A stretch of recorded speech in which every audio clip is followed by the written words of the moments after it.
Good morning po sa inyo lahat. Magandang umaga. Annyeonghaseyo. Uh, Isa pong malaking karangalan na ako po ay makarating at maging parte po ng ginagawa ng Panginoon. Hindi lang po dito sa South Korea, kundi po sa Christ Footprints International Christian Church, no? CFICC. Tama po ba ako? I mean, we are grateful for the privilege that God has entrusted to me through the trust of Pastor Chris, Pastor Gigi. Nagpapasalamat po ako kasi alam ko po that this pulpit is built by sweat, blood, and tears. And to be entrusted with it is an honor of a lifetime. Salamat po, Pastor, for the opportunity. And I pray that God will use me mightily, that God will speak, that God will divide this message into different ways so that each and every one of us will benefit from it. Makita po natin, hindi lang po yung relevance ng Word of God, kundi yung prinsipyo, yung lalim na gustong ituro ng Panginoon sa bawat isa sa atin. Na naniniwala po ko that this day is going to be a landmark day wherein 10 years later, babalikan po natin yung araw na ito kasi may itinanim po ang Panginoon sa ating mga puso na alam nating magagamit natin sa ating buhay. Amen? Sige nga po, tignan mo uli ang inyong katabi. Sabihin mo sa kanya, ikaw ang pinakamagandang taong nakita ko ngayong araw na ito.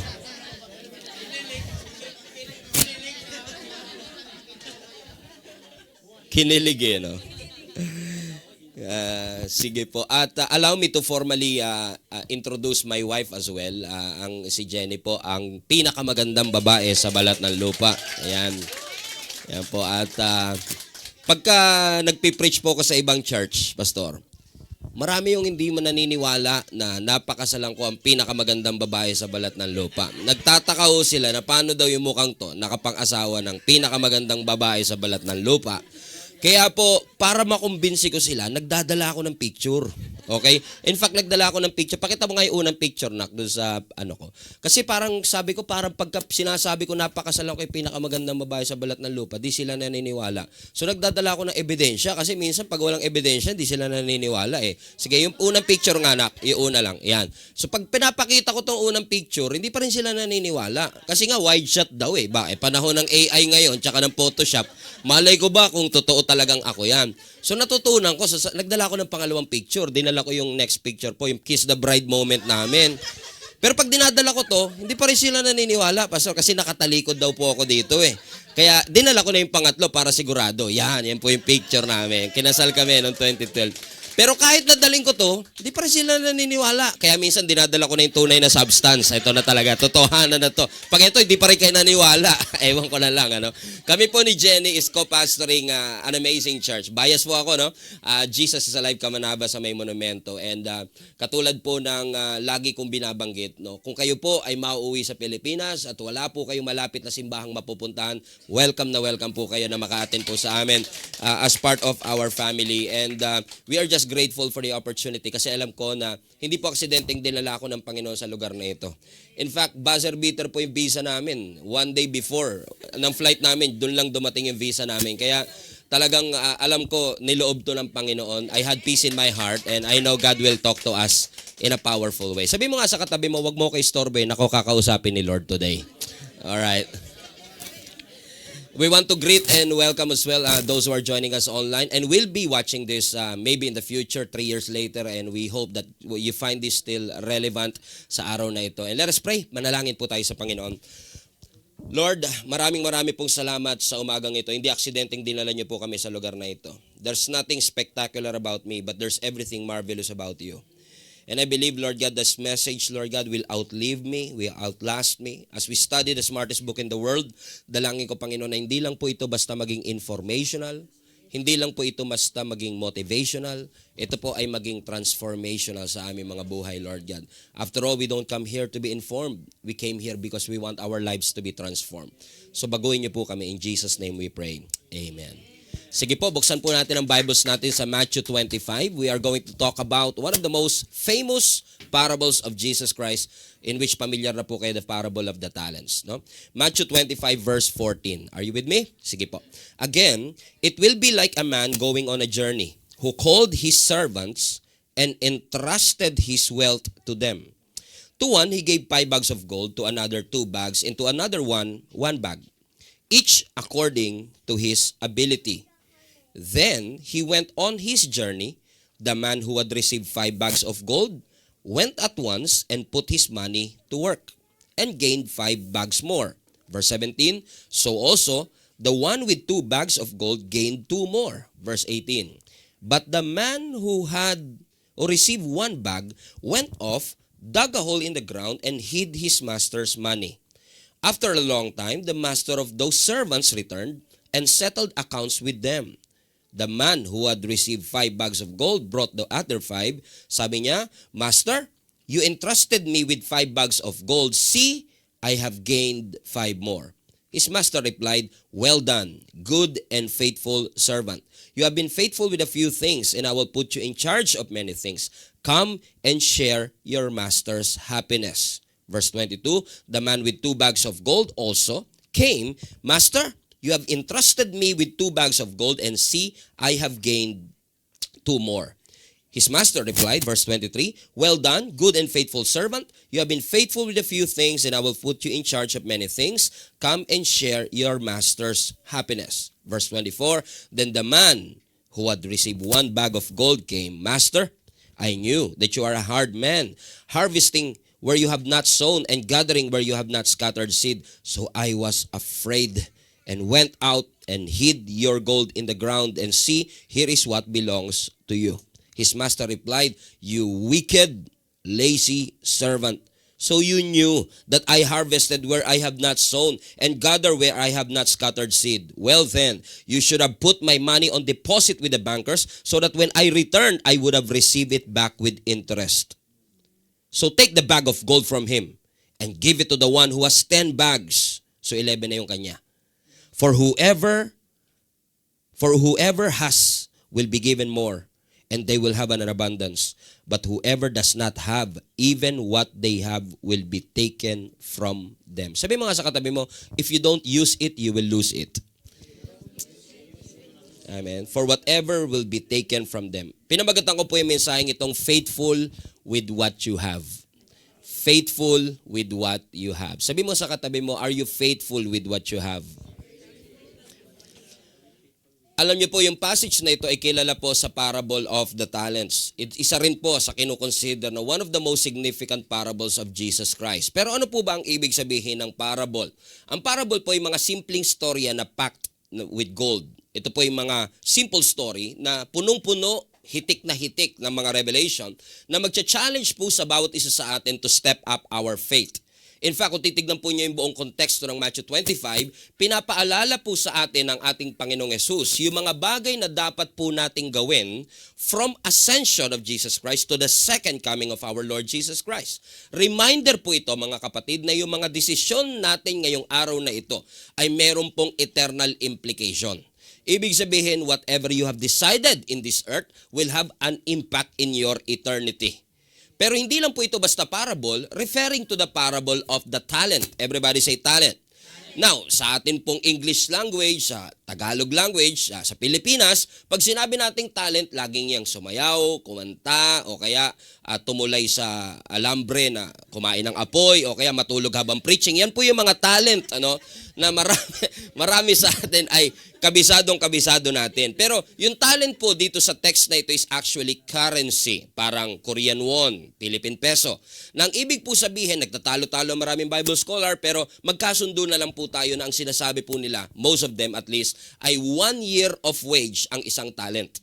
Or for that matter, ilagay na lang natin sa 1 million peso siguro. Sabihin na lang natin gano'n, 1 million peso yung isang bag o isang talent. Ibig sabihin lamang po, 1 talent is a considerable amount of money. Malaking halaga po ito. And imagine niyo po ito, one of the most significant parable of Jesus Christ is actually in the context of investing. Investment. Na sinabi po niya, balikan po natin ang verse 14, next slide please. Ang sabi po doon sa story, again, it will be like a man going on a journey who called his servants and is entrusted, everybody read this with me, his wealth to them. His wealth. Kanino po yung wealth? Sino yung his? Yung master. So makikita po natin dito yung master, dinelegate po niya yung management ng kanyang wealth. Hindi wealth ng business partner niya, hindi wealth ng kanyang kingdom, yung sarili niyang wealth sa kanyang mga servant. Ibig sabihin, yung master na ito, hindi kaibigan basta, hindi basta boss. Ibig sabihin, ito po ay master na sumisimbolo po sa ating Panginoon. That the owner of whatever talent that they have received is the master himself. So yung master na ito, dinelegate po niya yung kanyang ari-arian, yung kanya pong wealth, yung kanyang kayamanan for an undisclosed amount of time. Pinagkatiwala niya pero hindi niya sinabi kung kailan niya babawiin.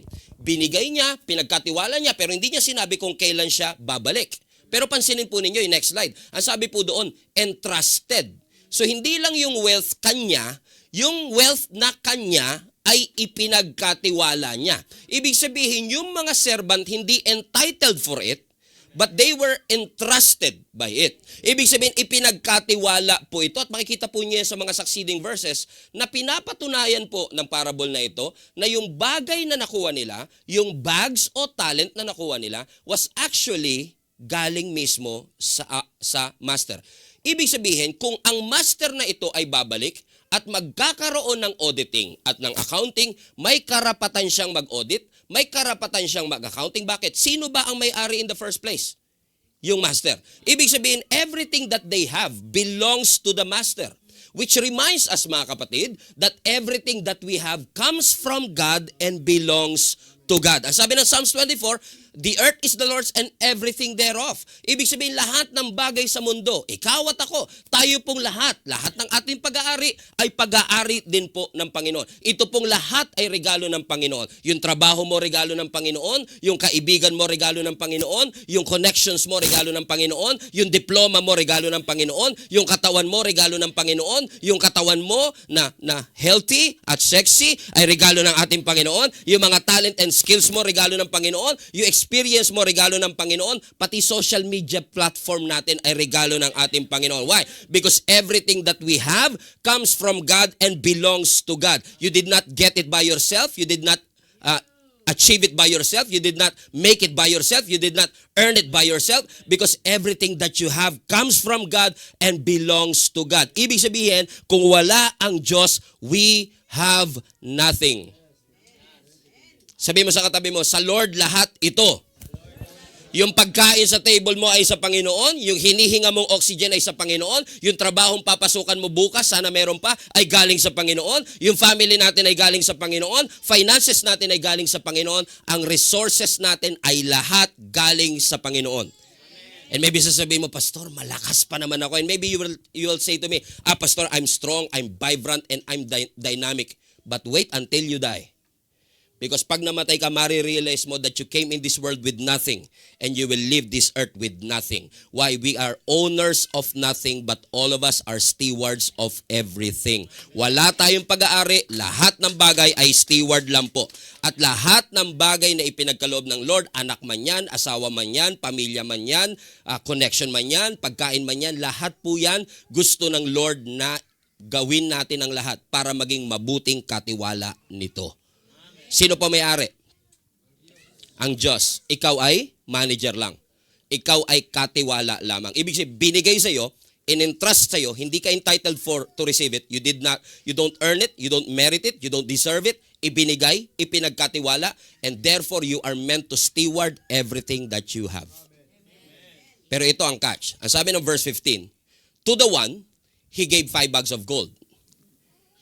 To another, 2 bags of gold.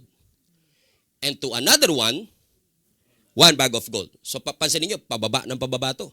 Okay? Yung isa, binigyan ng 5. Contestant number 1, binigyan ng 5. Contestant number 2, binigyan ng 2. Contestant number 3, binigyan ng 1. Pero ano ang reason? May favoritism ba ang master? Kung bakit niya binigyan ng 5 yung isa, 2 yung isa, at 1 yung isa? Basahin natin ang text. Is this because ang master ay may favoritism? No. It was given according to his ability.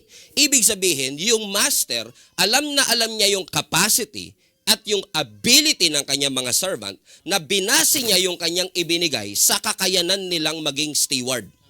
Sa kakayanan nilang mag-manage. Ibig sabihin, kaya ka binigyan ng 5 kasi alam ng Lord kaya mo yung 5. Na kaya ka binigyan ng 2 kasi alam ng Lord kaya mo yung 2. Na kaya ka binigyan ng 1 kasi alam ng Lord kaya mo yung 1. Yung nga lang minsan, kapag nakatanggap tayo ng 1, nagmamadali tayo maging 5.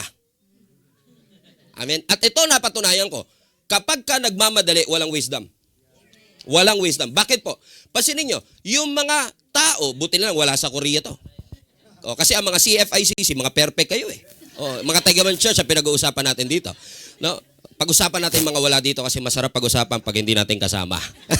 Okay? Pansinin nyo mga kapatid. Di ba? Sa pagmamadali ng taong yumaman, nagnakaw. May wisdom ba doon? Wala. Sa pagmamadali ng taong yumaman, tumaya sa loto. May wisdom ba doon? Sabi ko nga sa mga member namin sa church, alam nyo, kapag kayo, nakita ko kayong tumataya sa loto, tanungin nyo rin, ba't nandun ako? Ibig sabihin, tumataya rin ako. Oo. Pero bakit? Tataya ng loto. Alam nyo, bakit? Pastor, grabe naman kasi. Biruin mo, nanalo ng 125 million pesos? Gusto ko rin ng ganyan. Pero ipapakita kasi ng media sa'yo yung isang nanalo ng 125 million. Pero hindi niya ipapakita sa'yo yung milyong-milyong tumaya pero talo. Pandaraya ng kaaway. Amen? Bakit? Sa kagustuhan nating yumaman at magmadali. Kaya ang sabi ng scripture, yung isa binigyan ng 5, yung isa binigyan ng 2, yung isa binigyan ng 1. At kung titignan nyo po ang ini-imply ng scripture, hindi po yan binigay isa-isa. Na ibig sabihin, lika muna rito, contestant number 1, sarami yung pinto, 5 sa'yo, labas. Contestant number 2, pasok dito, ito, 2 sa'yo, labas. Ito, contestant number 3, 1 sa'yo, labas. Hindi, ang implication ng scripture, lahat sila sama-sama nandun sa loob. Imagine niyo to, nakatayo yung 3, yung master binigyan, 5 sa'yo. Kung ikaw yung pangalawa, iniisip mo, ako, 5 din siguro sa akin. Tapos binigay sa'yo 2. Ha? 5 sa kanya? 2 sa akin? Yung isa iniisip niya, parang pababa na ng pababa to Okay, isa 5, isa 2, yung isa ay 1. Ano temptation kapag ganito?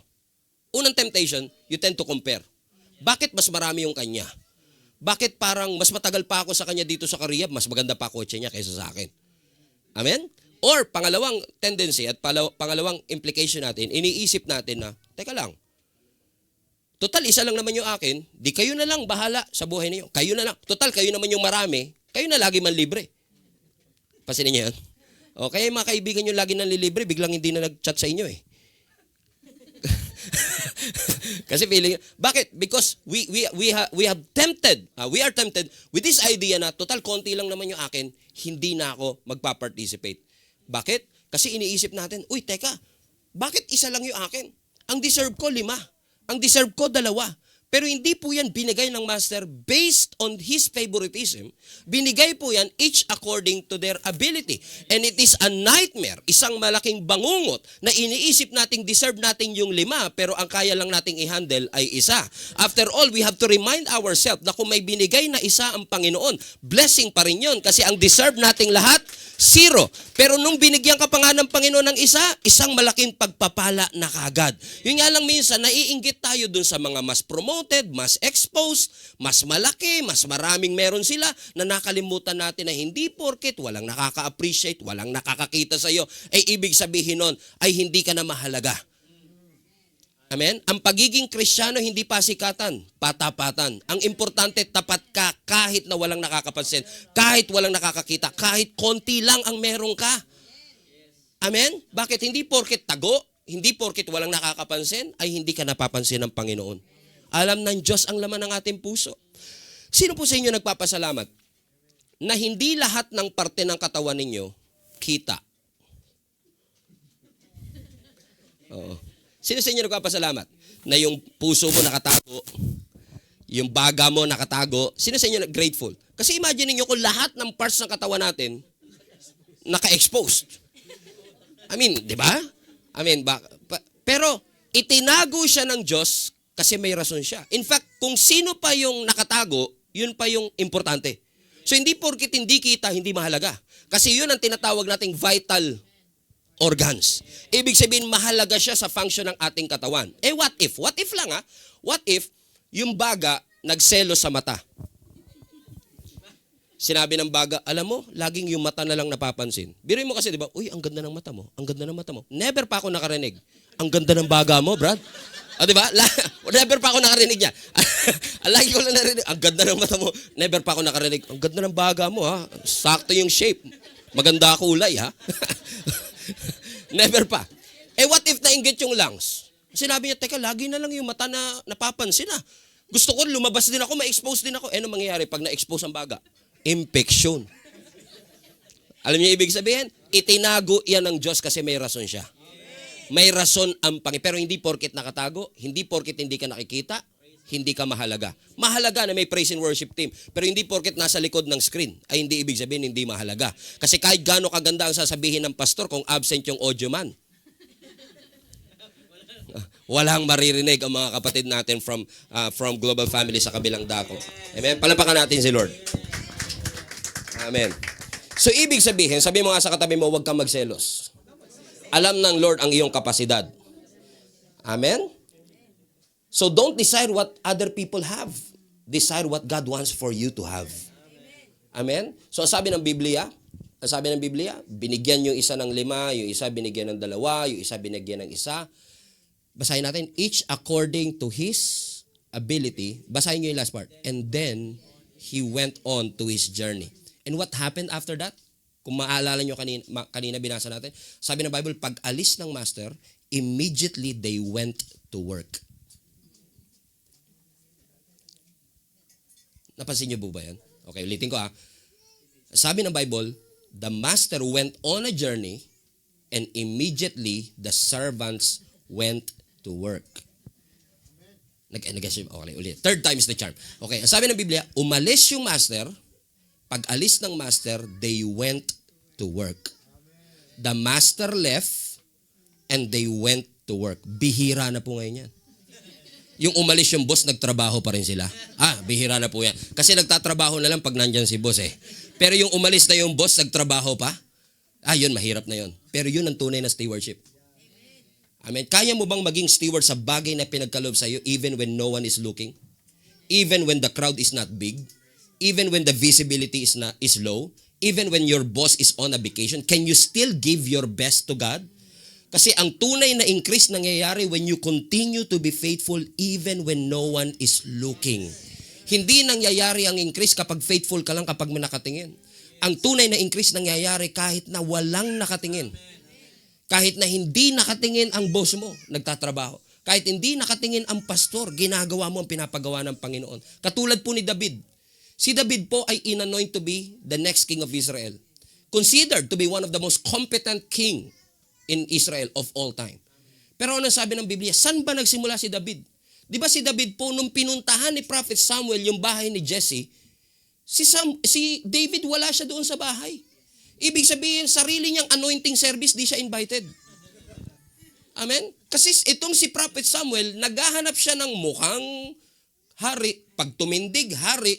Kaya ang present ni Jesse na tatay, yung 3 panganay niyang anak, si Eliab, Abinadab at Shama, kasi yun yung mga malalaki ang katawan, matindi ang tindig, sabi niya, matitindi to. Ito siguro ang susunod na maging hari. Pero ano sabi ng Lord? Sa 1 Samuel 16, hindi ako nakatingin sa panlabas na appearance, hindi ako nakatingin sa height. Sabi mo sa katabi mo, may pag-asa ka pa.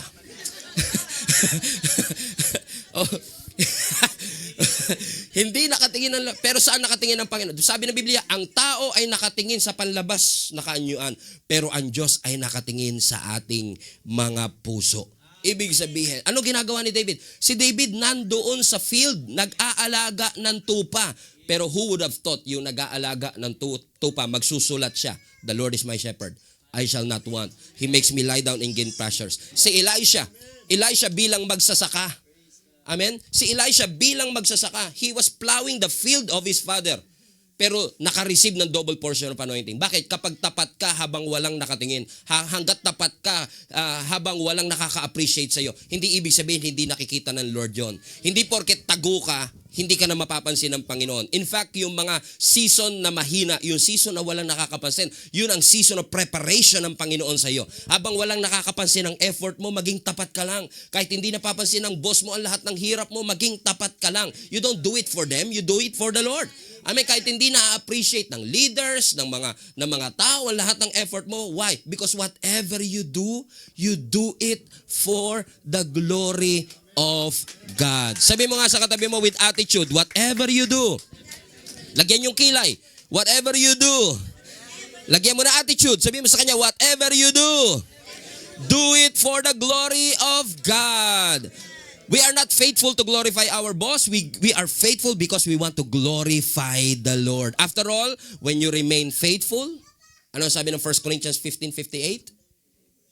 Your labor is not in vain. Be faithful. Be steadfast. Always abounding in the work of the Lord, for your labor is not in vain. Why? Because the Lord deserves excellence in us. The Lord deserves the best. And excellence reflects His nature. We are serving the greatest leader of all time, and He doesn't deserve mediocrity. He doesn't deserve normal. He doesn't deserve average. He deserves the best. He deserves excellence. And excellence is not perfection. Excellence is giving your best so that God gets the glory. Amen. Sabi mo sa katabi mo, He deserves the best. Amen. He deserves the best. So, umalis ang master, nagtrabaho sila. Ano po ang ginawa nila? They invested. Yung 5, ininvest nila, at yung 5 tumubo na 5 pa. Yung 2, ininvest. Ibig sabihin, nagtrabaho sila. Immediately, sabi ng ibang translation, they went to work. Question. Have you read this text many times already, right? Pamilya na po kayo dito. Inutos ba ng master na i-invest nyo? It was not. It was not clear in the scripture na sinabi ng master, o sige, aalis ako. Invest nyo. Magtrabaho kayo. It was not commanded, but it was expected. Kasi kapag may ipinagkatiwala, hindi mo man marinig yung literal na utos. Kapag may pinagkatiwalang anak, pag may pinagkatiwalang trabaho, pag may pinagkatiwalang ministry, pag may pinagkatiwalang small group, ang expectation ng Diyos, magiging mabuting steward ka. Natanggap mo ba ang greatest news of all time? Sino sa inyo ang grateful that we receive the greatest news of all time? I remember nasa nasa Caloocan ako. One day, tumawag yung small group member ng church namin. Alam nyo, pag tumatawag yun, kinakabahan ako kasi hindi tumatawag yun eh. So kapag tumawag yun, malamang emergency. So sinagot ko kagad yung tawag niya, humihingal-hingal pa, Pastor, nasan ka? Dito ako sa Caloocan, bakit? Pumunta ka na Mega Mall. Kinabahan na kagad ako. Bakit? Ano meron? Sale dito sa Giordano, 70%. Pambihira, sabi ko. Pambihira. Sabi ko, binabayaran ka ba ng Giordano ngayon para tawagan ako? Kala ko naman, emergency. Bakit? The news is so good. He cannot wait to share it to me. Discount pa lang yan. Hindi ka binabayaran ng SM pero kabisado ng mga Pilipino kung kailan ang sale. Why? Sinishare nila, uy, nakapunta ka na ba sa SM? Sale bukas. Sale next.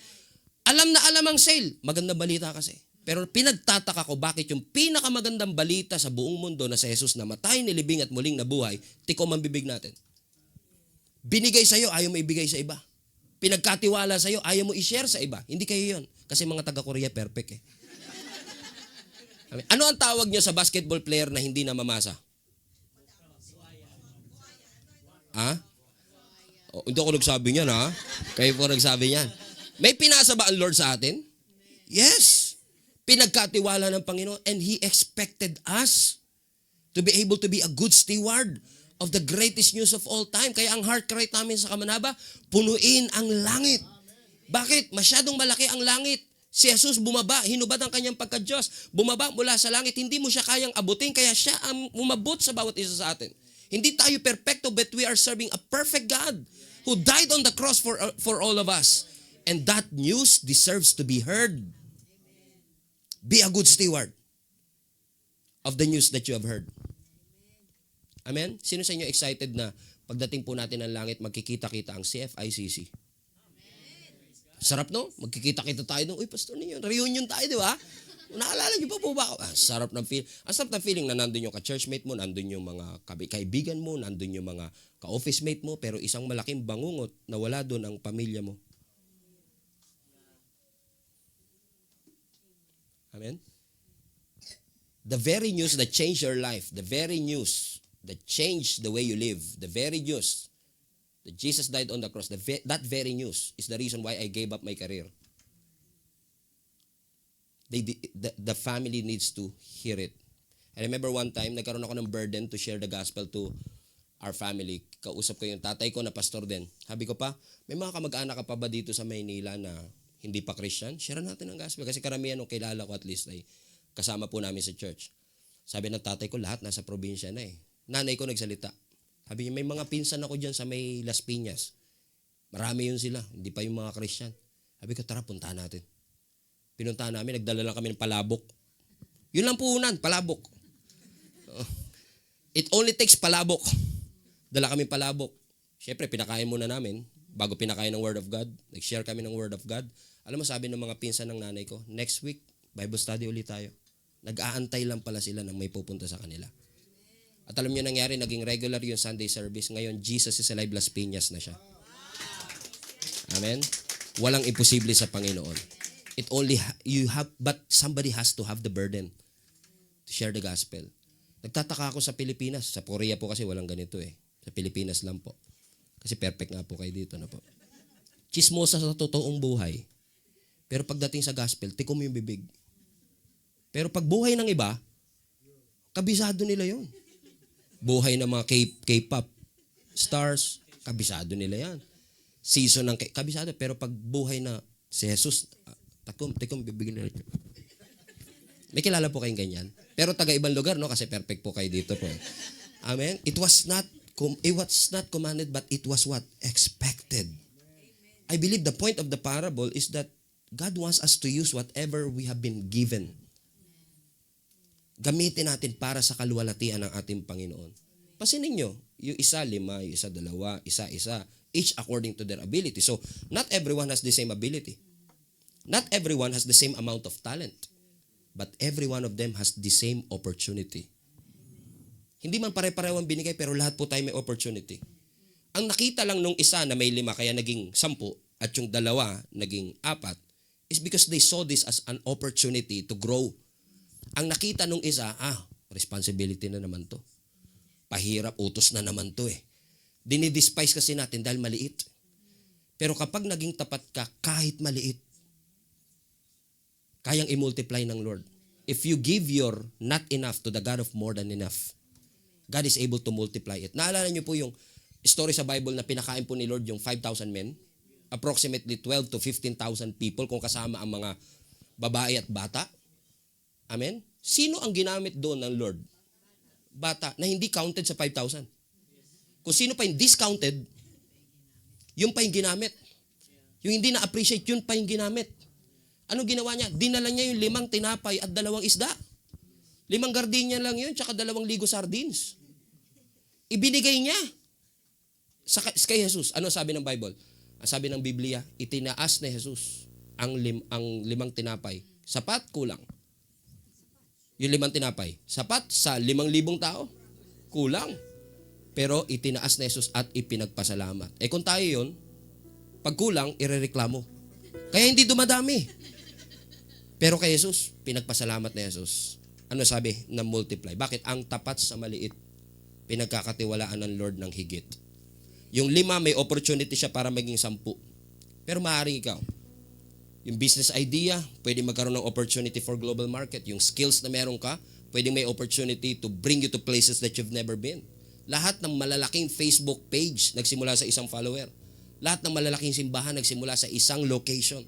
Kahit yung global fast food chain, nagsimula sa isang branch. Kahit ang 42-kilometer marathon, nagsimula sa unang hakbang. Ano ibig sabihin? Every peso is an opportunity. Kailangan mo lang trabahuin. Every morning, opportunity. Every trabaho, opportunity. Every business idea, opportunity. Every Sunday service, opportunity. Trabahuin mo lang. Work it out. Be a good steward of what God has entrusted to you. Amen. And you will see how God will multiply your not enough and it will be more than enough. So ano sabi ng Biblia? Verse 16, the man who had received 5 bags of gold went at once, put his money to work, and gained, how many po?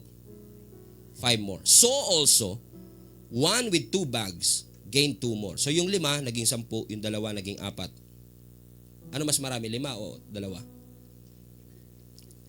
5 o 2?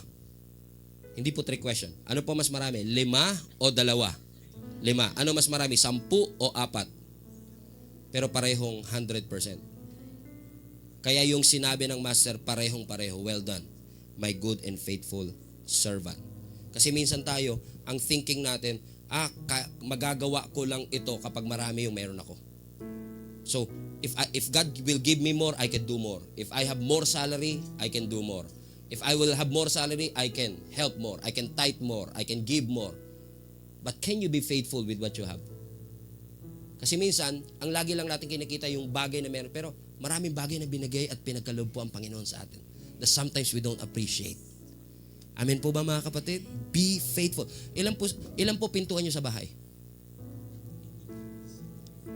Sure po kayo? I mean, isa lang po talaga? Okay. Think about it. I will give you one more chance. Ilan po ang pintuan nyo sa bahay? Pintuan. 3, CR, o ilan? 4. Okay, 4. Okay, pintuan sa harap ng bahay. Okay? Pintuan sa likod ng bahay papuntang swimming pool. Sana all may swimming pool. Pintuan papuntang bedroom number 1. Pintuan papuntang bedroom number 2. Pintuan papuntang toilet. Pero most likely hindi nyo nabilang yung pintuan ng cabinet. Pintuan ng ref. Sa kayo kumukuha ng pagkain? Sa ref. Sa kayo kumukuha ng damit? Sa cabinet. Pero minsan dinadaan-daanan lang natin pero ginagamit ng Lord to supply. Maraming bagay na pwede mong ireklamo sa buhay mo, pero mas maraming bagay na pwede mong ipagpasalamat sa ating Panginoon. So ano nangyari? Sabi ng verse 21, so his master replied, well done, my good and faithful servant. You have been faithful with a few things. Ano reward ni Lord? I will put you in charge of many things. Tignan niyo po ulit yung verse. Tignan niyo, hindi kayo mapapa-amen sa verse eh. Oh, hindi kayo mapapa-amen sa verse.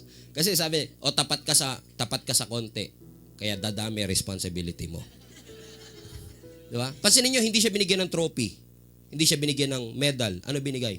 Responsibility. Because you're faithful with a few, God will entrust you with more.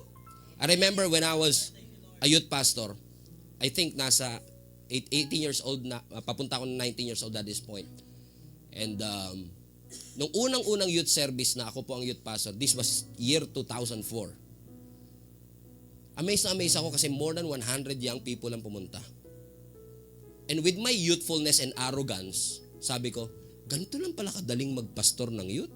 Pero mo, nag-invite lang ako, 100 plus ang dumating. Next Friday, youth service, 60 bumalik. Hindi pa ako na-alarm nun eh. 60 pa eh. Next week, 40. Next, 20. Next, 10. Until finally, na-realize ko, teka lang, ba't lilima na lang yung nasa harap ko? Yung dalawa pa doon kamag-anak ko. Eh di required pa umating yun. Tapos yung isa pa doon, may crush doon sa kamag-anak ko. So, kaya lang siya nandun kasi crush niya yung pinsang ko. So, dalawa lang talaga. Sabi ko, Lord, am I really called for this? Alam mo narinig, parang I believe that God spoke to me from within. Parang sinasabi ng Lord sa akin, if you're not faithful with 5, I cannot give you 50. If you're not faithful with 50, I cannot give you 500. If you're not faithful with 500, di kita bibigyan ng 5,000. Kung hindi ka tapat sa 5,000, hindi ka magkakaroon ng 50,000. Kung hindi ka tapat sa 50,000, hindi ka magkakaroon ng 500,000. Kung hindi ka tapat sa 500,000, di kita bibigyan ng 5 million. And who would have thought na yung bata na yun na nagsasalita sa 5 tao, gagamitin ng Lord literally to speak to millions of people through social media. Huwag niyong mamaliitin yung bagay na pwedeng gawin ng Panginoon sa inyo. Yun nga lang kasi gusto natin minsan yung pangako, ayaw natin yung proseso. Gusto natin yung new level, ayaw natin yung responsibility of the new level. Gusto mo ng 2026 blessing? Ulitin ko, gusto nyo po ba ng 2026 blessing? Okay. Minsan kasi iba gusto ng 2026 blessing, ang gamit 1992 habits. It doesn't work that way. Buti pa yung cellphone natin, updated every year. Nag-update ka ng cellphone, ng software, pero yung ugali hindi na-update. Yung character, commitment, hindi nag-update. Imbis na lalong lumalalim ang commitment, lalong bumababaw. Bakit? Napalitan na kasi ng pangarap. Nakalimutan nila yung very purpose. Why are we here in the first place? Alam niyo po, hindi aksidente nandito kayo sa Korea. Alam niyo po, hindi kayo ito ha, taga-ibang church po kasi perfect nga po kayo eh. Karamihan po ng Pilipinong kilala ko, at least namasdan ko, bago umalis ng Pilipinas, grabe iyak niyan. Lord, ma-approve lang po yung visa namin. Gagawin ko po ang lahat. Maglilingkod po ako sa iyo. Yung part ng sweldo ko, bibigay ko sa church building namin. Kasi talagang Lord, bigay mo lang Lord, bibigay ko sa iyo lahat. Eh si Lord naman, binigay. Naalala mo, tinestify mo pa yun eh. Lord, maraming salamat sa Diyos. Napakabuti niya na-approve ang visa ko. Kasi Diyos ang nag-intervene. Akala mo hindi ma-approve. Akala mo hindi ka makakapasa. Akala mo hindi ka mapapayagan. Pero gumawa ang Diyos. Pinayagan. Nandito ka na sa Korea. Naalala mo yung unang buwan mo rito? Tingin-tingin ka. Sabi, Lord, sa'yo itong lugar na to. Lord, I pray in Jesus' name. Talagang masasaturate ito. Gamitin mo ako, Lord, for your glory. Pero unti-unti. Hindi kayo ito, Tagayban Church. Unti-unti, yung purposeful na Christian na pumunta rito, yung purpose na napalitan ng pangarap. Kailan kaya ako magkakabahay? Kailan kaya ako magkakasasakyan? Kailan kaya dadami ang paano kaya ako magkakabahay sa Pilipinas? Paano ako bibili ng lupa? Na hindi masama. Pero hindi yun yung reason ba't nandito ka nung una. Kasi pag nauna na yung pangarap, kesa sa purpose, dun nagkakaproblema ang lahat. Dapat ang laging mauuna, anong purpose ng lahat ng bagay? And then your plans will follow. Your dreams will follow. Bakit? God is so good and God is so faithful. When you are, alam nyo, ang increase nangyayari hindi lang dahil faithful ang Diyos. Ang increase nangyayari din dahil faithful tayo. When we are faithful to the Lord, God will multiply. Ano nangyari? Sabi ng Bible, yung 1 talent guy, nilibing niya yung kanyang resources. Yung dalawa ininvest, yung iba nagtrabaho, siya nilibing niya. Anong reason niya? Natakot po ako eh. Siguro may intention naman siya eh. Nakita niya yung dalawa nag-invest, siguro ay gusto ko rin gawin yan. I want to exercise, I want to develop, but I was afraid. Natakot po ako, sabi niya. For I knew you are a hard man. At marami sa atin, hindi tayo nagiging faithful steward is because of the fear in our hearts. Natatakot tayo masyado malaki ang renta, natatakot tayo mataas ang goal, madaming challenges, malaki ang puhunan, masyado maraming complication, mataas ang tuition fee, mabigat masyado siya maganda para sa akin. She's out of my league. Kung natakot ako, di naging kami. What if I fail? What if it doesn't work? What if they don't appreciate it? Ano nangyari? Nilibing niya. Kaya sabi ng master, bigay mo anak in verse 25. So I was afraid, I went out, hid your gold in the ground, and see, here is what belongs to you. Verse 26, his master replied, you wicked and lazy servant. Yung dalawa sabi, well done, my good and faithful servant. Yung isa sabi niya, you wicked and lazy servant. Bakit? Binaon niya. Sabi niya, kung tinanim mo yan sa bangko, tumubo pa eh. Bakit? Nakalibing eh. Ang pera kasi, hindi yan nilalagay sa lupa. Ang seed, nilalagay sa lupa. Pero pag nilagay mo ang seed sa lupa, hindi mo siya nilibing. Tinanim. Magkaiba yung tinanim sa nilibing. Kasi yung tinanim may future. Yung nilibing walang future. So, yung pera, it was not supposed to be buried. It was supposed to be invested. Kaya nga siya currency. Umaagos. It should flow. Binigay sa'yo. You share it to other people. Pero ano ginawa niya? Binaon niya because he was afraid. At ano nangyari? Walang nangyari. Sabi ng Lord, you wicked and lazy servant. Why? Because the moment you maintain it, that's laziness and wickedness in the eyes of God. God wants you to multiply, to faithfully steward the gift that God has entrusted to you. Marunong ka mag-drums? Be a faithful steward. Learn more. Marunong ka mag-gitara? Be a faithful steward. Learn more. Marunong ka mag-preach? Be a good steward. Learn more. Marunong kang mag-usher, ngumiti, mag-coordinate ng church service? Be a good steward. That is the one thing that I want you to be reminded of. Do not squander what God has entrusted to you. May ibinigay ang Panginoon, maging mabuting katiwala po tayo ng ipinagkaloob ng ating Panginoon. Palapakan natin ang ating Diyos. Amen? Anong ginawa niya? Yung talent niya, ginawa niyang literal na hidden talent. Tinago niya. Tinakot siya. And Satan will use fear to paralyze you. Satan will use the feeling of fear to overrule your commitment. I want to grow. Hindi ka pa nanliligaw, iniisip mo, mababastod yata ako. Hindi ka pa nagsisimulang magnegosyo, baka malugi. Hindi ka pa nag-a-apply, baka ma-terminate. Advance mag-isip yan. Amen? Bakit? Tinakot tayo ng kaaway. Pero hindi, huwag ka matakot kapatid. Kahit maliit na meron ka, mag-focus ka lang kasi may gagawin ng Panginoon sa iyong buhay. Palapakan natin muli ang ating Panginoon. May kilala po ba kayong ganito? Baka hindi naman dito kasi perfect nga po tayo dito, no? May kilala po ba kayong talented pero tamad? Meron po ba kayong kilalang gifted pero walang kusa? May kilala ba kayong magaling pero may attitude? May kilala po ba kayong mahusay pero walang tiyaga? May potential pero lagi nagdadahilan? May future sana kaso ambon lang ayaw na mag-church. Pero wala dito yan. Oh, wala dito yan. Sabi mo sa katabi, matagal nang umalis yung mga ganyan dito eh.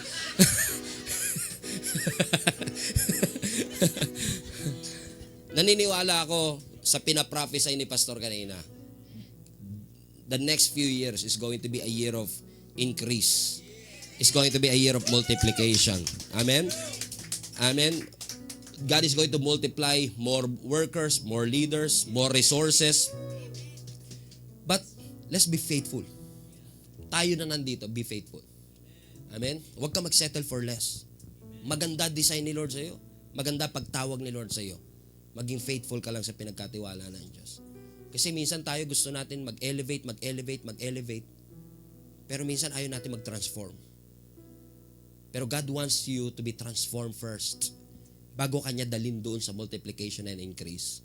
Ano po difference ng paru-paro at caterpillar? Ano po difference ng paru-paro at caterpillar? Yeah. Yung caterpillar gumagapang, yung paru-paro lumilipad. Pero yung paru-paro, saan galing? Sa caterpillar. So bakit yung paru-paro lumilipad? Yung caterpillar gumagapang. Kung yung paru-paro lumilipad, galing din naman doon sa caterpillar. Bakit? Kasi may transformation sa science natin na tinatawag na metamorphosis. Ang tawag doon is transformation. So ibig sabihin, yung gumagapang, hindi makakalipad kung hindi magta-transform. Pero habang gumagapang siya, nasa kanya na yun. It was built on him. May nakita na po ba kayong isda na nag-swimming school? Wala, no? O kaya ibon na nag-flight school? Wala. Kasi built-in sa kanila. Built-in. So yung caterpillar gumagapang, pero kung magpapatransform siya, pwede siyang lumipad. So bakit ka nagsisettle na gumagapang? Kung ang design talaga sa ng Lord lumilipad. Amen? Magpabago ka sa Diyos. Magpatransform ka sa Panginoon. Huwag mong gawing secondary paglilingkod kay Lord. Huwag mong gawing secondary ang commitment mo sa Lord. Gawin mong primary ang lahat and everything else will follow. Everything else will follow.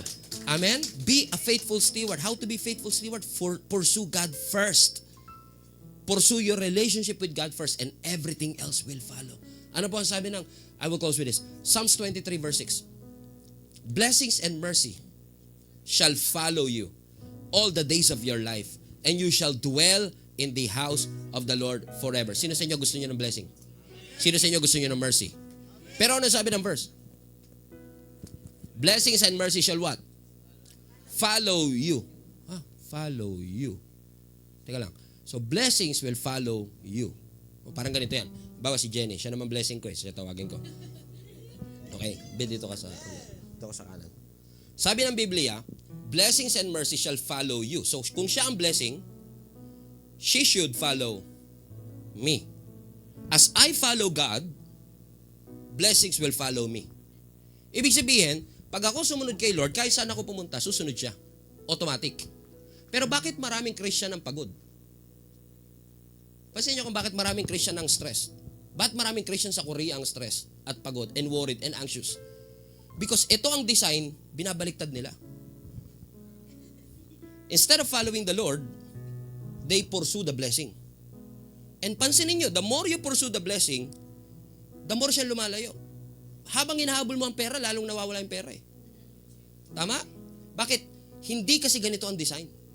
Kaya pagka gugulat ka, 3 years later, sasabihin mo, parang pagod na pagod ako. I need rest, Lord. Pagtingin mo, Lord, ba't mo ko iniwan?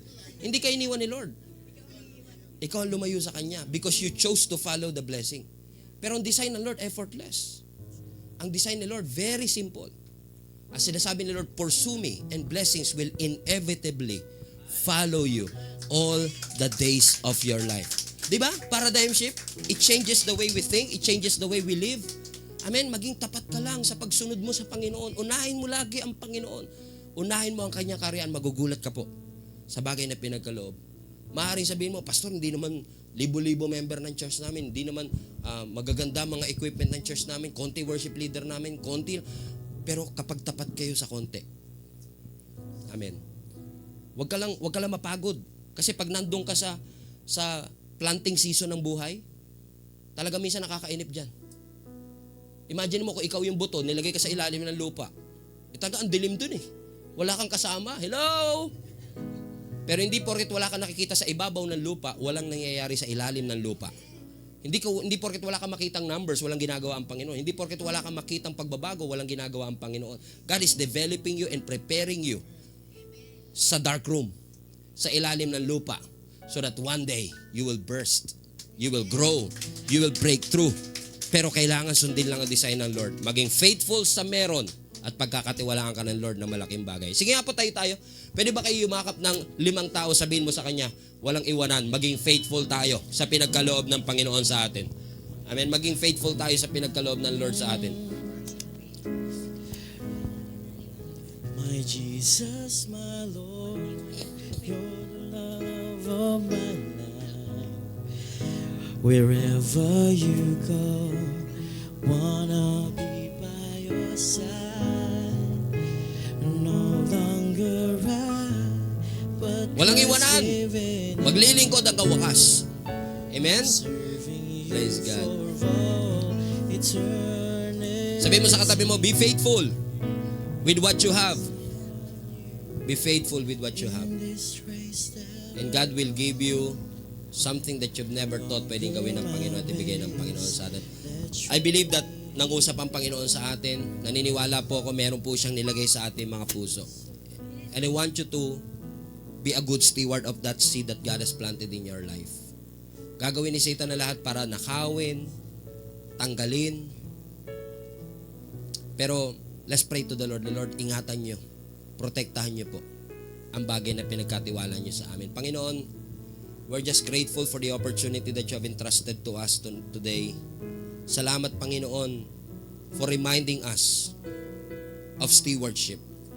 The beauty of being faithful to whatever you have entrusted to us. And just like what happened to the parable of the talents, Lord, we want to face our Creator and hear the words, "Well done, my faithful servant." Lord, anumang bagay na ipinagkaloob niyo po, iba-iba.